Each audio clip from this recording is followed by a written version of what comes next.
One-word answers, Henry. Right? Obviously, you've been around, and you've travelled the world. This sport we all love, but I've done Nick's book and kind of I've got a little chapter at the back, and I asked him. I got juniors.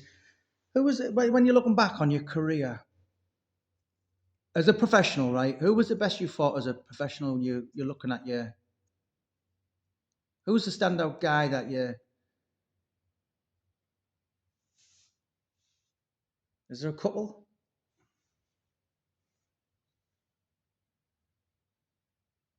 I don't know. It's a funny one, Jamie, for me because I've got to explain why it's a funny one for me.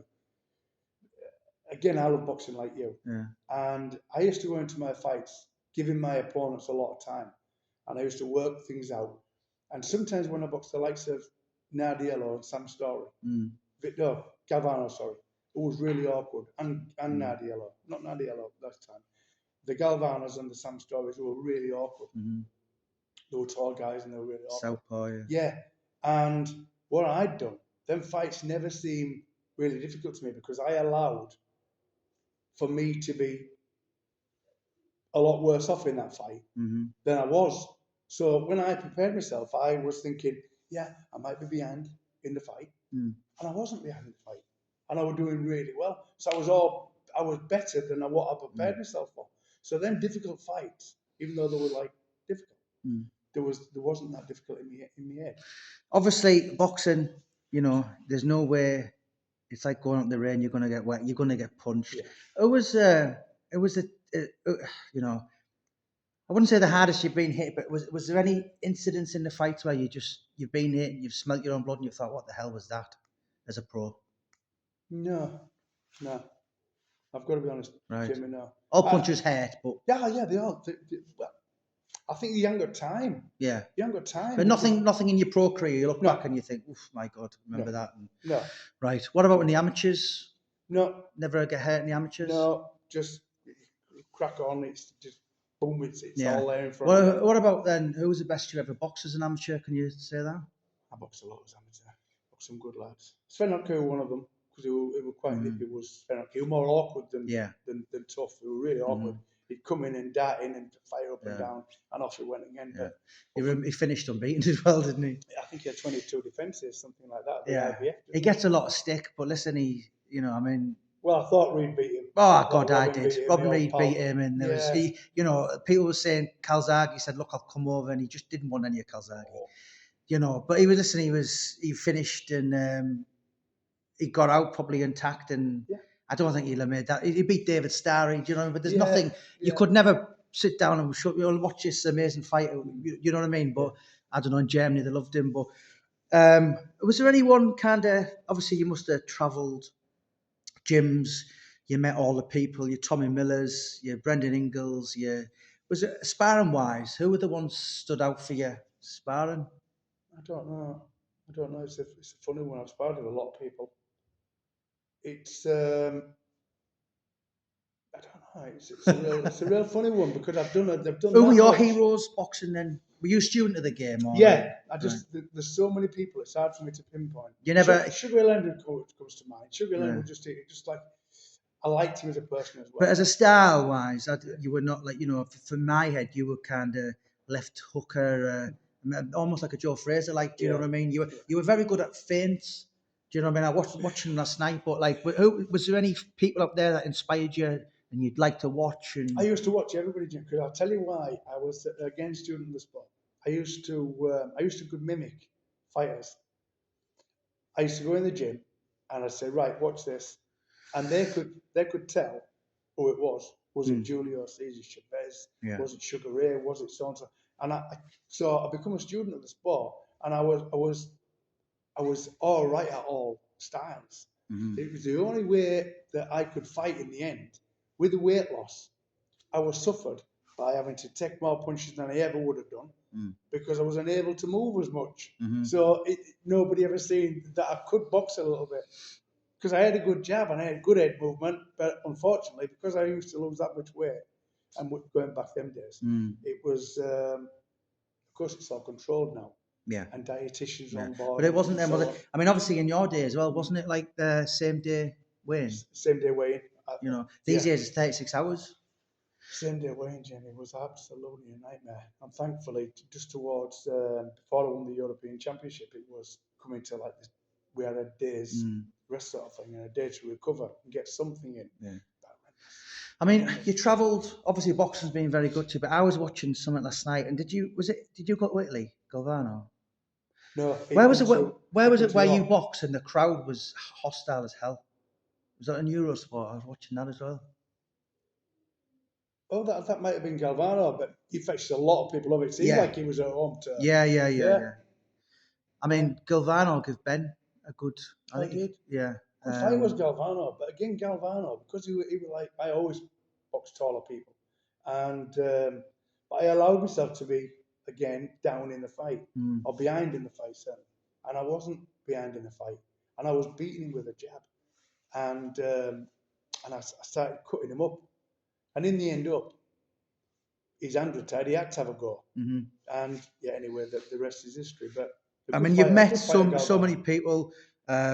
Who was your heroes in the game then? Like, kind of, have you ever met? Have you ever been starstruck where you meet these people and you think, Jesus Christ, it's Sugar Ray Leonard, Oscar De La Hoya?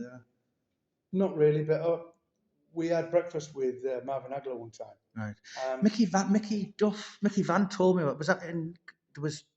I interviewed Mickey Van, and he was telling me about you were in Vegas. Was it in Vegas? And you were on dinner. You and Nigel Benn were there. Is that right? yeah, Right. Yeah. So Hagler. Hagler just a superhuman Mm. and a nice man, a gentleman. Sugar Ray, Yeah. just an Is it absolute surreal genius. almost meeting them and they actually know who you are and that? Do you know what I mean? Well, yeah, because at the time I was world number one, and I knew a lot of people who turned pro from the amateurs and the multinations, so I know them all, the Kevin Kellys and all that job. And you get to know them, and you're on that sort of level, and yeah. Yeah, because I did Alan Thompson's book, played for Leeds, Celtics, and he was in a pub and he said, Noel Gallagher walked up and can I sit with you, Alan? And he's like, how do you even know who I am? Are you ever like that where you met all these people and they think, I know who I am? Do you know what I mean? Because I think you play it down a little bit where kind of, you know, like you're very humble where you meet a lot of people and they're not, where I think it's in your nature that you're almost shy. Again, Jimmy, going back to what I said before, if you where we come from a gymnasium. Yeah. Right? We train, we box. We don't do anything that we shouldn't do. We train, we box. We don't see what the rest of the world sees. And then when we get to a platform where we're on TV, right? And I was always at a television station behind me, BBC, ITV, and Sky. I didn't see the telly. So when people put this fame in front of you, we wasn't famous. We just boxers. That's all we are. But you were on Big Fight Live. Yeah, we're on Big Fight Which Live, and is- we don't see that side of it. And it's only because I think that people appreciate what you do. Yeah. They slightly put you up on a pedestal. Such that Yeah, I mean, did you kind of? I get it now, kind of. Because I'm in the public eye. What bugs me is kind of people will make lies up about you. Kind of, do you because you were in the public, the people can try and latch onto you and all that kind of thing, and because you're a private person, aren't you? Yeah, very proud. So you always you had your Gary Atkins around you and the I proper never people. really went anywhere out that field. It just was what it was. So you were not hanging out the No. Ivy. Do Just you know what I never mean? did. Yeah. No, I just never did. Just always, I would true to the sport. I'd have a drink. Yeah. I'd eat the wrong stuff. It was what it was. So was that now and again? Could you eat maybe the wrong thing? I mean, Middlesbrough, it's a palm order. You've had a palm. Do you get palm oils in York? I don't know if they had farmers. But yeah, I suppose you can have. You can get farmers. But food was your. Oh yeah, food and drink. I always liked to drink, and that was my little bit. That was the only thing I used to do. I'd go on a 1 day a week and have a drink. But when I look back, I'd have a drink 1 day a week. That was a bit of a release. That was maybe a good thing because the workload I put in every day. I used to train twice a day every day. Yeah. So there was nothing left out. You know, if people beat me, they got the best of me. They beat the best of me, and the people I won, I earned it. I didn't. There was nothing left out. I don't begrudge them the win. Good luck, and I think that's how boxing should go on. I mean, I was reading in Boxing News 2 years ago. They had the greatest fighters ever from Leeds. Obviously, you were number one till recently. Josh Wharton come along, won a couple of world titles. it's quite amazing when you think when you. Josh is a credit though. Oh, he's a lovely guy. Been He's some good fighters. actually. Been some good fighters from Leeds. Some really good and really nice people. But you've never Really- been till recently. Your Liverpools, your Manchesters, the Londons, but Leeds has never been. There's obviously been a few lads who've had a go, but not as big as it should be. I know yeah, million. yeah. It's Oh, not. yeah, without a doubt. Yeah. Yeah, I mean, we had a good stable at the time. We had a really good stable. So But yeah, I understand. Tony Silkstone, your Yeah, Michael Gales, your Michael Nick Manners, Gales, Colin Colin Manners, Manners. Adam Fogarty's, Yeah, the Ron Opley's. Ron, really lovely Pal, fella as well. Yeah. Lovely. But yeah, unfortunately, you would think that there'd been a few more James like Because Mickey Duff come up for you, and then obviously I think Nick talks about it in his book, and he got there and he thought, oh, there's a full stable here.